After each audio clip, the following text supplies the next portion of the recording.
Imagine a world where one empire stretched across 3 continents. A civilization that built roads lasting for 2000 years. Armies feared from Britain to the deserts of Egypt. And monuments that still stand today. This was Rome.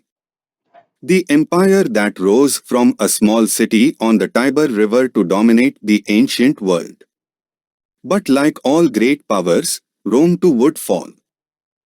This is the epic story of the rise and fall of the Roman Empire.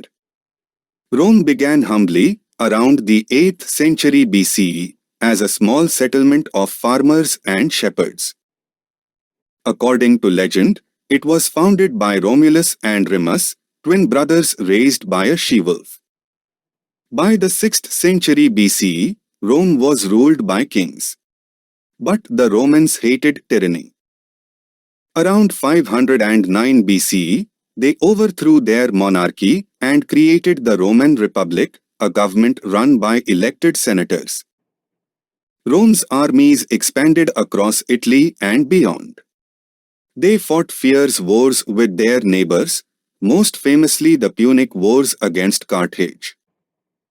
One general, Hannibal of Carthage, even marched war elephants across the Alps to attack Rome. But Rome endured and eventually destroyed Carthage, claiming dominance over the Mediterranean. By the 1st century BCE, the Republic was in crisis. Civil wars broke out between powerful generals. One man rose above them all, Julius Caesar.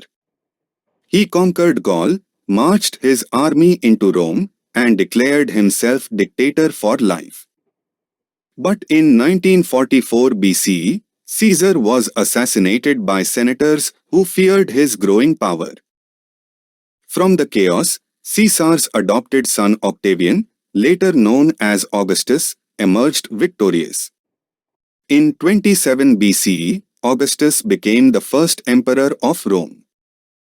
This marked the beginning of the Roman Empire. For over 200 years, Rome flourished in what became known as the Pax Romana, the Roman peace. Roman law, engineering, and culture spread from Spain to the Middle East. At its peak in the 2nd century CE, under Emperor Trajan, Rome ruled over 60 million people, nearly a quarter of the world's population. Behind the grandeur, cracks began to appear. Political instability grew. Emperors were assassinated or overthrown, sometimes lasting only months in power.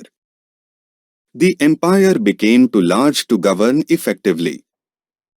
Defending borders from Germanic tribes in the north, Persians in the east, and rebels in distant provinces drained Rome's resources.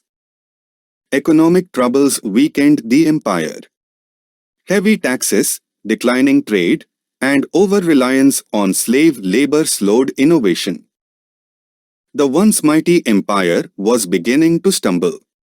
In the year 285 CE, Emperor Diocletian split the empire into east and west for easier rule. The Eastern Empire, later called Byzantium, survived. But the Western Empire struggled. In 313 CE, Emperor Constantine embraced Christianity, transforming Rome's identity forever. He also moved the capital to Constantinople. While the East grew stronger, the West grew weaker. Barbarian tribes, Visigoths, Vandals, and Huns pushed into Roman lands. In 410 CE, the Visigoths led by Alaric sacked Rome itself.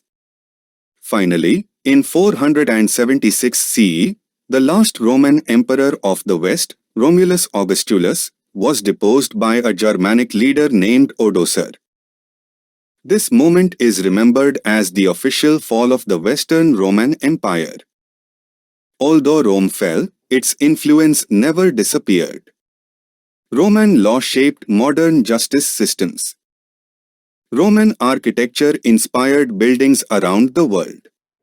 The Latin language gave birth to Spanish, French, Italian, Portuguese, and Romanian. The Roman Empire's story is one of ambition, greatness, and downfall.